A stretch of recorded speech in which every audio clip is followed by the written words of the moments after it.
Iran has said that it has not sought a ceasefire with the US, insisting any end to the conflict must guarantee that attacks will not be repeated. And this comes as US President Trump says several nations remain reluctant to help secure the Strait of Hormuz, even as US strikes continue. Now, as the conflict in West Asia continues in its third week, Israel's military says that it has intercepted Iranian missiles heading towards Tel Aviv. Residents have been urged to take shelter as air raid sirens continue to blare across multiple regions.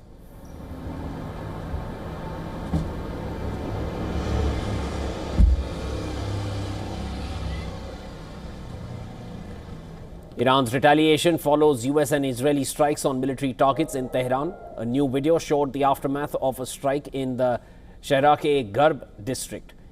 According to the Iranian Red Crescent, more than 1,300 people have been killed so far in this conflict in Iran. In Iraq, a drone strike ignited a fire at the Al Rashid Hotel.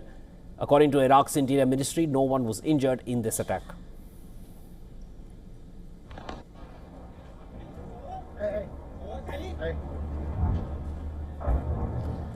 Earlier, Iraqi security sources had said that a wave of drone and rocket attacks targeted the US embassy in Baghdad. At least 3 drones and 4 rockets reportedly attacked the embassy, and 1 drone reportedly crashed inside it.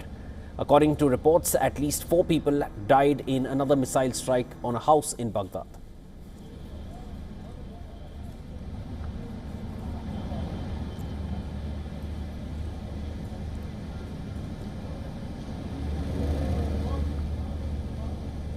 Kuwait's Interior Ministry announced the arrest of 16 people, including 14 Kuwaitis and 2 Lebanese, linked to Hezbollah. Authorities say the group sought to undermine national security and recruit members for the organization.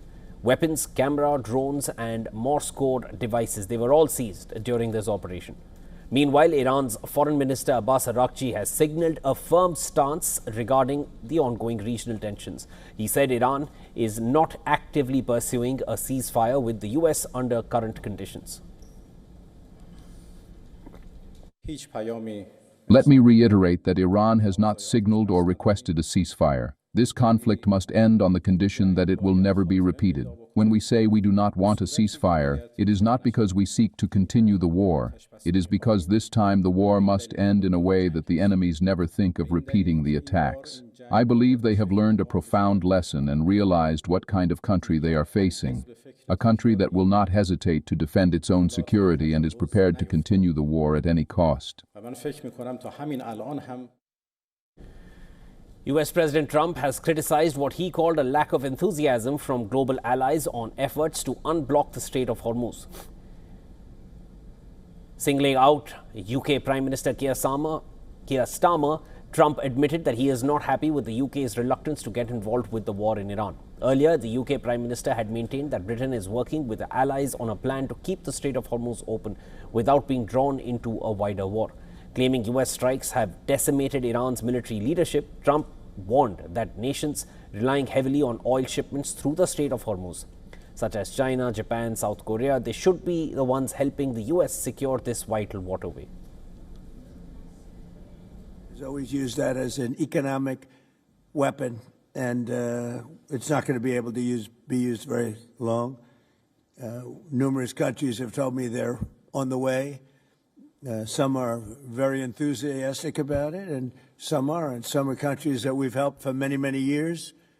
We've protected them from horrible outside sources, and they weren't that enthusiastic.